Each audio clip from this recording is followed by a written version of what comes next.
வேறு level எக்ஸ்ட்ரானரியான episode வந்திருக்குன்னே சொல்லலாம். Miss பண்ணாமல் ஃபுல்லோடையும் கேளுங்க. விசிஎன் சுத்தமாக போக மாட்டேங்குது. பார்க்குற எல்லோரும் லைக் பண்ணிட்டு பார்த்தீங்கன்னா எனக்கு கொஞ்சம் பேச ஆட்டோமோட்டிவாக இருக்கும். ப்ளீஸ் சப்போர்ட் பண்ணுங்கள் ஃப்ரெண்ட்ஸ். போனா வந்து யோசிக்கிறாங்க. ஆதித்யனோட முன்னாள் காதலி அவங்கள வந்து ஏமாத்திருக்காங்க போல இருக்கு. இப்போ நம்ம சொல்ல வேண்டிய நேரத்தில் சொல்லாமல் இருக்கிறதெல்லாம் ரொம்பவே வந்து தப்பு. எல்லாத்தையும் மீனாட்சி கிட்ட சொல்லி அவங்க வாழ்க்கையை வந்து காப்பாற்றணும். யதார்த்தமாக மீனாட்சி ரூமுக்கு ஆதித்யன் வந்து வராங்க. அப்பன்னு பார்த்து தான் போனாங்கிற ஒரு பொண்ணு மீனாட்சிக்கு கால் பண்ணலாம். மனசில் தைரியத்தை வர வைக்க வேண்டியதான். அடி எடுத்து வைக்கிறது தான் கஷ்டம். அதுக்கப்புறமேட்டுக்கு டக்கு டக்குன்னு டெய்லியும் வந்து ஏதாவது ஒன்று செஞ்சு முயற்சி பண்ணிடலாம். இன்றைக்கி அவனோட ஆட்டத்தை முடிச்சு வைக்கணுங்கிற மாதிரி போனா வந்து நல்லா நினச்சிட்டு மீனாட்சிக்கு கால் பண்ணுறப்ப ஆதித்யன் மீனாட்சியோட அறையில் தான் இருக்காங்க. அப்போன்னு பார்த்து மீனாட்சிக்கு ஒரு புது நம்பர்லேருந்து கால் வருது. உடனே பாட்டமாயிடுறாங்க. என்னது இது, நம்ம நம்பரை எங்கேயோ வந்து கேள்விப்பட்டிருக்கோமே. சரி, கல்யாணம் முடிகிற வரைக்கும் நம்ம கொஞ்சம் ஜாக்கிரதையாகவும் உஷாராகவும் இருக்கணும்னு சொல்லிட்டு காலை வந்து அட்டன் பண்ணுறாங்க. அட்டன் பண்ணிட்டு எதுவுமே பேசாமல் ஃபோனை வந்து வச்சுருக்காங்க ஆதித்யன். மீனாட்சி அப்படின்னு அவங்க எடுத்த உடனே கேட்டுட்டு பேச ஆரம்பிச்சிருக்கலாம். நான் போனா பேசுகிறேன். நீங்கள் நல்லவர்னு நினச்சி மணக்க போகிறீங்களா ஒருத்தரை? அவர் நல்லவர் கிடையாது. இது சொல்கிறதுக்காக இப்போ நான் அங்கே தான் வந்துக்கிட்டு இருக்கேன். நீங்கள் கொஞ்சம் அது வரைக்கும் கவனமாக இருங்க மீனாட்சி. நான் வரத்துக்கு தாமதமாயிடுச்சுன்னா என்ன பண்ணுறதுன்னு தான் உங்ககிட்ட சொல்லலான் இருக்கேன் அப்படின்னு யோசிச்சுட்டு ஃபோனை வச்சிடுறாங்க. யாருக்கிட்டையும் குறிப்பாக ஆதித்யன்கிட்ட மட்டும் சொல்லிடாதீங்க, அவன் நல்லவனே கிடையாதுங்கிற மாதிரி சொன்னோன்னே பேரதிர்ச்சியாகிடுறாரு ஆதித்யன். நிம்மதியாக இருக்கவே முடியல. அப்பன்னு பார்த்து மீனாட்சி வராங்க.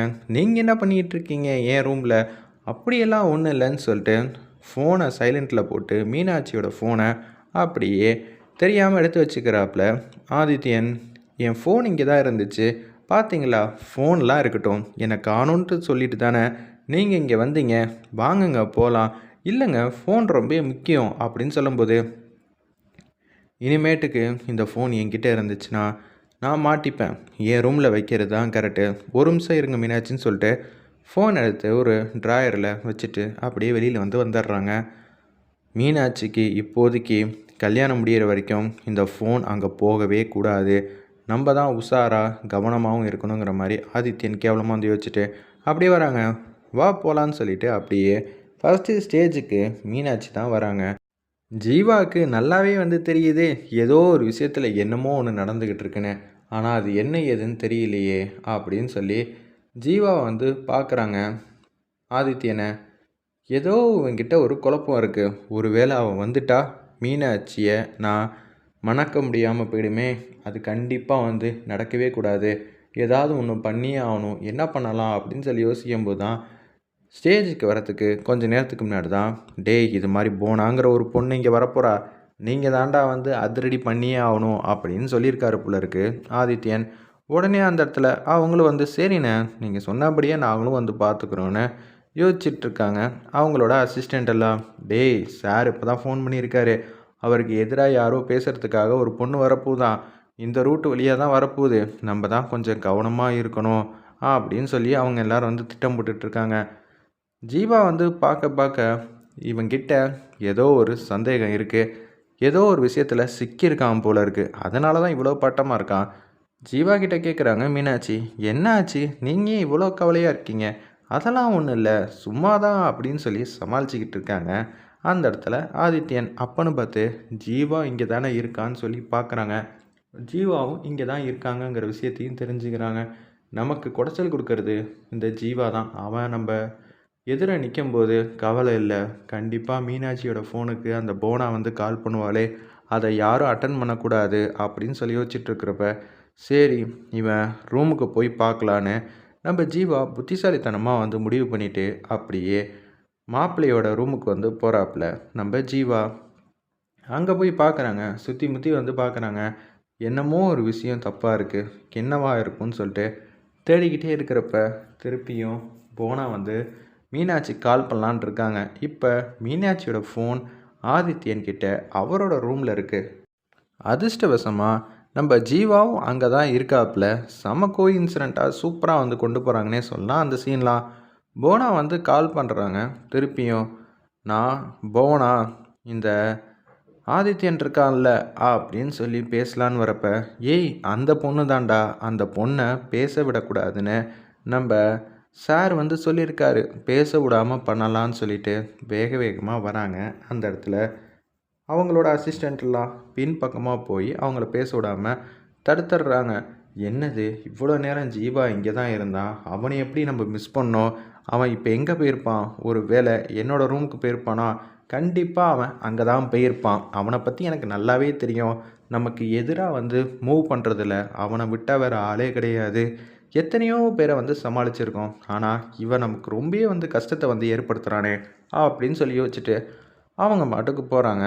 ஆதித்யன், இருமா எனக்கு பக்கத்தில் கொஞ்சம் வேலை இருக்குது, நான் போயிட்டு வந்துடுறேன்னு சொல்லிட்டு அப்படியே ஆதித்யன் நவுறத பார்த்த உடனே 2 நிமிஷத்தில் வந்துடுறேன்னு தான் சொல்கிறாப்புல. ஆதித்யன் ஒரு பக்கம் மீனாட்சிக்கு ஏதோ ஒரு விஷயம் வந்து தப்பாக நடக்குது, என்னங்க எதுவும் பிரச்சனையா, எதுவாக இருந்தாலும் என்கிட்ட சொல்லுங்கள் அப்படின்னு சொல்லும்போது, உன்கிட்ட சொல்லாமல் வேறு யார்கிட்ட சொல்ல போகிறேன், அப்படியெல்லாம் ஒன்றும் இல்லை, சின்னதாக வந்து ஒரு ஃபோன் கால் பேசணும், நான் பேசிட்டு வந்துடுறேன்னு சொல்லிட்டு அப்படியே யதார்த்தமாக ஜீவா இருக்கிற ஆதித்யன் ரூம்குள்ளே தான் போகலான் இருக்காங்க. அப்போன்னு பார்த்து யாராருக்கும் போனா, நிச்சயம் போனாங்கிற ஒரு பொண்ணு மீனாட்சிக்கு ஃபோன் அடிக்கிற ஆதித்யன்கிட்ட வந்து பேசணுங்கிற மாதிரி கூட்டி கழித்து பார்த்தா ஏதோ ஒரு விஷயம் வந்து நடக்குது அப்படின்னு சொல்லும்போது கதவை திறக்கிறாங்க. நம்ம ஜீவா அந்த ரூமில் இல்லை, இவன் இந்த ரூமில் இல்லையா, அப்போ நான் வேற எங்கேயாவது தான் போயிருப்பான்னு சொல்லிட்டு அந்த கபோர்டை திறக்கலான் இருக்கிறப்ப ஜீவா மாதம் வந்து ரூம்குள்ளே வந்து வராங்க. என்னடா ஏதோ ஒரு விஷயத்த வந்து தேடிக்கிட்டு இருக்க போல இருக்கே, என்னது, யார்ரா அந்த போனா, சொல்லுடா அப்படின்னு சொல்லும்போது எனக்கு புரியல, நீ என்ன புதுசாக போனா பேரெல்லாம் இழுக்கிற, என்ன யாரோ ஒரு பேரை வச்சு இந்த திசை பிளான் பார்க்குறியா, ஒன்றால் சத்தியமாக வந்து முடியாதுன்னு ஜீவா கிட்ட ஆதித்யன் வந்து பேசுகிறாங்க. ஏண்டா நீ சும்மாவே இருக்க மாட்டியா, உனக்கு என்னதான்டா பிரச்சனை அப்படின்னு ஆதித்யன் நல்லவன் போல் வந்து நடிக்கிறாப்புல.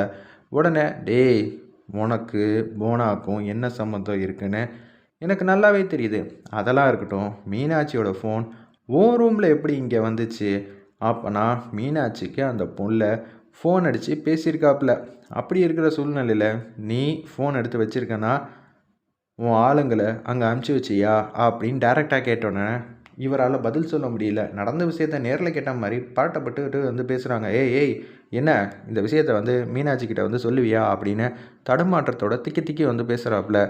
என்னடா இவ்வளோ நேரம் வந்து சூப்பராக பேசிக்கிட்டு இருந்த, இப்போ பயப்பட ஆரம்பிச்சிட்டியா, நீ என்ன தான் வந்து போய் தலையில் நின்று தண்ணி குடித்தாலும் என்ன என்ன போனான்னு ஒரு பொண்ணு வந்து இருக்கா, உன்னை வந்து சந்தித்து இது மாதிரிலாம் ஆதித்யனை பற்றி பேச வந்திருக்கான்னு சொன்னால் அந்த பொண்ணு பேசினாலே நம்ப மாட்டா நம்ம மீனாட்சி.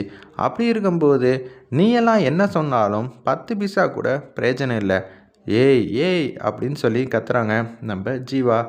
என்னடா நல்ல பேர் ஓவராக வந்து வாங்கி வச்சுருக்கியே, ஆரம்பத்தில் நான் கொஞ்சம் கோவப்பட்டதுனால மீனாட்சி என்னை நம்ப மாட்டேங்கிறா, அது எல்லாம் கொஞ்ச நாளைக்கு தான்டா, நானும் அவ்வளவு முன்னாடி அவ்வளோ க்ளோஸ் ஃப்ரெண்டாக வந்து இருந்தோம், இப்போ கொஞ்சம் சரியில்லை நான் சொல்கிறதுனால அவன் கேட்க மாட்டேங்கிறா, ஆனால் அவன் ஒன்றும் அவ்வளோ பெரிய முட்டாள்லாம் கிடையாது, சொல்கிற விஷயத்தெல்லாம் அப்படியே நம்புறதுக்கு அவளுக்கு எல்லாமே வந்து தெரியும்டா, நிச்சயம் இதை நான் சொல்ல தான் போகிறேன், அந்த போனாவை எங்கே இருந்தாலும் நான் அழைச்சிட்டு வரதான் போகிறேங்கிற மாதிரி சொல்கிறாப்புல நம்ம ஜீவா. அந்த நேரம்னு பார்த்து என்னது இவ்வளோ நேரம் ஆச்சு இன்னமும் ஆளக்கானுமேங்கிற மாதிரி மீனாட்சி வந்து யோசிச்சுட்டு இவங்க 2 பேரும் செம்மையாக பேசிகிட்டு இருக்கிறப்ப கரெக்டாக கதவுக்கு பக்கத்தில் வந்து நிற்கிறாங்க நம்ம மீனாட்சி. கதவையும் ஓப்பன் பண்ணுறாங்க. வெயிட் பண்ணி பார்ப்போம். செம பரபரப்பாக இருந்துச்சுன்னே சொல்லலாம்.